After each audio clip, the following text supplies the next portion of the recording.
अस्सलाम वालेकुम future stars. आज हम बात करेंगे एमडी कैट में बायोलॉजी के पोर्शन के बारे में कि आप किस तरह बायो को अच्छी तरह पढ़कर मैक्सिमम मार्क्स गेन कर सकते हैं। देखिए काफ़ी सारे बच्चे बायो को काफ़ी टाइम दे रहे होते हैं लेकिन फिर भी उनके अच्छे मार्क्स नहीं आते क्योंकि वो अपनी तैयारी एक अच्छे ऑर्डर में नहीं कर रहे होते। तो मैं आपको तरतीब से बताऊंगा बायो की ईच एंड एवरीथिंग आपको बताऊंगा कि आपने कैसे पढ़ना है, कौन सी बुक्स पढ़नी है, कैसे प्रैक्टिस करनी है, नोट्स वगैरह सब कुछ हम डिस्कस करेंगे इस वीडियो में। तो चलें स्टार्ट करते हैं। सबसे पहले आपने बायोलॉजी के लिए लेक्चर्स लेने हैं। ठीक है, आप जिस एकेडमी में जाते हैं आप अपने टीचर को तवज्जो से सुने। अगर मैं अपनी बात करूं तो सबसे ज़्यादा मुझे मज़ा भी बायोलॉजी के लेक्चर में आता था। तो मैं सबसे पहले लेक्चर को अच्छी तरह समझता था, जो भी क्वेश्चन हो उधर ही टीचर से कर लिया करो। ठीक है ना। उसके बाद जाकर आपने अपनी बुक्स उठानी है और उनको पढ़ना है। अगर तो किसी ने लेक्चर्स लेने यूट्यूब से हैं तो इस पर भी मैं वीडियो बना चुका हूँ, वो आप देख लेना। तो सबसे पहले आपने क्या करना है, लेक्चर्स लेने और अपने कंसेप्ट्स को अच्छी तरह क्लियर करना है।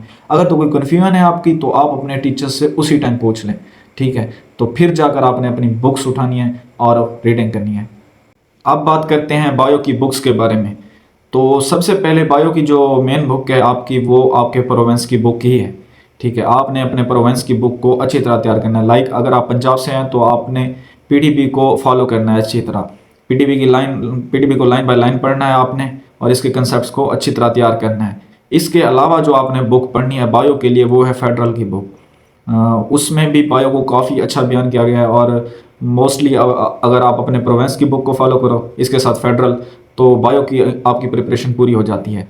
तो आपने इन दो बुक्स को लाजमन फॉलो करना है। अब कुछ बच्चे कहते हैं कि फेडरल की बुक ज़्यादा लिखा है, उसमें इतना टाइम नहीं होता। तो आपने जैसे आप पीटीबी को पढ़ते हो लाइन बाय लाइन, तो आपने उसे ऐसे नहीं पढ़ना। वहाँ से सिर्फ आपने कंसेप्ट हासिल करने हैं और मेन पॉइंट्स तैयार करने हैं। आपकी मेन बुक आपके प्रोवेंस की बुक ही होती है। अब कुछ चैप्टर्स होते हैं जो रट्टा बेस्ड होते हैं और कुछ कंसेप्चुअल होते हैं। तो आपने कंसेप्ट को अच्छी तरह हासिल करना है और जो रट्टा बेस्ड हैं उनको टाइम देकर आपने अच्छी तरह रट्टा लगा लेना है। अब इन दोनों बुक्स को कवर करने का तरीका ये भी है कि जब आप फेडरल पढ़ रहे हो तो उसमें से जो आपको पॉइंट लगे कि इसने एमसीक्यूज बनना है तो आप उसके या तो शॉर्ट नोट्स बना लो या आप उसको पीडीबी पर लिख लो। इस तरह लास्ट डेज में आपका काफ़ी टाइम बच जाएगा और आपको दोनों बुक्स नहीं पढ़नी पड़ेंगी। इस तरह आपकी मेन बुक एक ही रहेगी। जैसा कि मैं आपको अपनी बुक दिखाऊं तो ये जैसा एक चैप्टर है, तो जो भी एक्स्ट्रा पॉइंट मुझे मिलता था मैं इसी पर लिख लेता था ताकि जब रिविजन्स का टाइम है तो मैं मुख्तलिफ बुक्स ना यूज़ करूं बल्कि एक ही कर रहा हूँ। इस तरह टाइम आपका अच्छा खासा टाइम बच जाता है और आप ज़्यादा से ज़्यादा रिविजन्स कर सकते हैं। आपने लेक्चर्स भी ले लिए और बुक से भी पढ़ लिया, तो इसके बाद आपने क्या करना है, आपने नोट्स बनाने हैं। ठीक है, अब नोट्स का फ़ायदा ये होता है जब आप के लास्ट डेज होते हैं तो आप नोट्स से ही पढ़कर ज़्यादा से ज़्यादा रिविजन्स कर सकते हैं। अब ऐसा नहीं करना कि एक बार भी बुक को पढ़ लिया, सारा कुछ पढ़ा, तो दूसरी बार भी आप सब कुछ पढ़ रहे हैं, तो इस तरह आपको काफ़ी टाइम वेस्ट होता है। तो अच्छा ये होता है कि आप नोट्स बना लें। तो आपने नोट्स कैसे बनाने, नोट्स में आपने सिर्फ और सिर्फ मेन पॉइंट्स लिखने होते हैं। जो जो चीज़ें अहम हैं आपको लगता है कि ये आपको भूल सकती हैं, कुछ कन्फ्यूजन पॉइंट्स हैं, ठीक है, तो आपने उनको लाजमन लिख लेना है। सब कुछ नहीं लिखना होता। जैसा कि मैं आपको ये नोट्स अपने दिखाता हूँ। तो सबसे पहले जैसा कि देख लो, अगर जीन को देखें तो ये बेसिक यूनिट है। आगे बायोलॉजिकल इंफॉर्मेशन, फिनोटाइप की पूरी डेफिनेशन नहीं लिखी, जैसे फॉर्म ऑफ अपेयरेंस लिखा है बस। जीनोटाइप जीनेटिक कंप्लीमेंट, ऐसे क्रॉस फर्टिलाइजेशन को हाइब्रिडाइजेशन भी कहते हैं, बस ऐसे पॉइंट्स में लिख दिया। तो ऐसे आपने चीज़ों को लिखना है शॉर्ट जितना हो सके। आपने अपने नोट्स को इस तरह लेकर चलना है। इसके बाद बारी आती है एमसीक्यूज प्रैक्टिस की। अब आपकी जितना तैयारी मैटर कर रही होती है उससे कहीं ज़्यादा आपके एमसीक्यूज की प्रैक्टिस मैटर करती है। तो आपने ज़्यादा से ज़्यादा प्रैक्टिस करनी है। अब प्रैक्टिस के लिए कौन सी बुक्स यूज़ करनी है, तो मैं जो आपको सजेस्ट करूँगा बुक प्रैक्टिस के लिए वो डॉक्टर सोहेल की बुक है, वो अच्छी बुक है और आप वहाँ से प्रैक्टिस कर लेते हैं। उसमें हर चैप्टर के काफ़ी सारे प्रैक्टिस एमसीक्यूज दिए गए हैं। इसके अलावा पास्ट पेपर्स भी दिए गए हैं जो कि करना सबसे ज़्यादा अहम होता है। सबसे पहले भी आपने पास्ट पेपर्स को ही देखना है।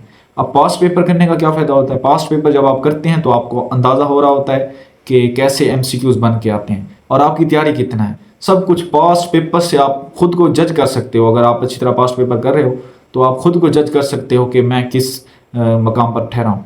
तो आप जैसे जैसे प्रैक्टिस करेंगे, जितना आपके ठीक हो रहे होंगे एमसीक्यूज, तो आपको पता चल जाएगा कि मेरी तैयारी अच्छी है और एमसीक्यूज से आपको पता चल जाएगा कि आपका पेपर कैसा।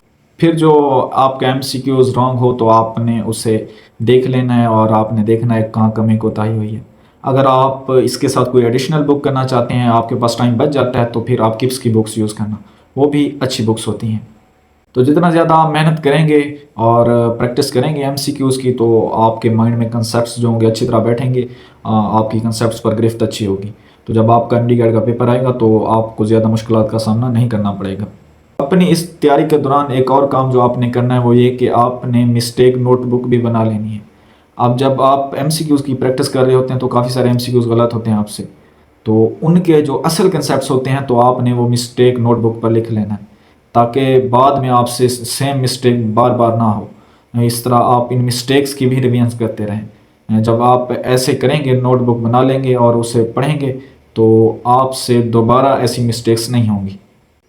तो आपकी तरतीब यही होनी चाहिए कि आप सबसे पहले लेक्चर्स लें, फिर आप के जब कंसेप्ट्स क्लियर हो जाएं तो फिर आप बुक की रीडिंग्स करें।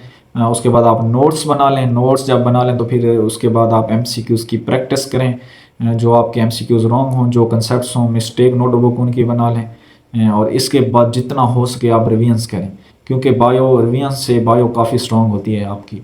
तो जितना ज़्यादा आप रिवीजन करेंगे उतना ज़्यादा कंसेप्ट्स आपके माइंड में बैठ जाएंगे। तो आपने इन चीज़ों को लाजमन फॉलो करना है। अगर तो आपका कोई क्वेश्चन है तो आप कमेंट सेक्शन में लाजमन करें। एमडी कैट की गाइडेंस के लिए आप ग्रुप भी ज्वाइन कर लें, लिंक मैं दे देता हूँ कमेंट सेक्शन में। Thanks for watching. अल्लाह हाफिज़।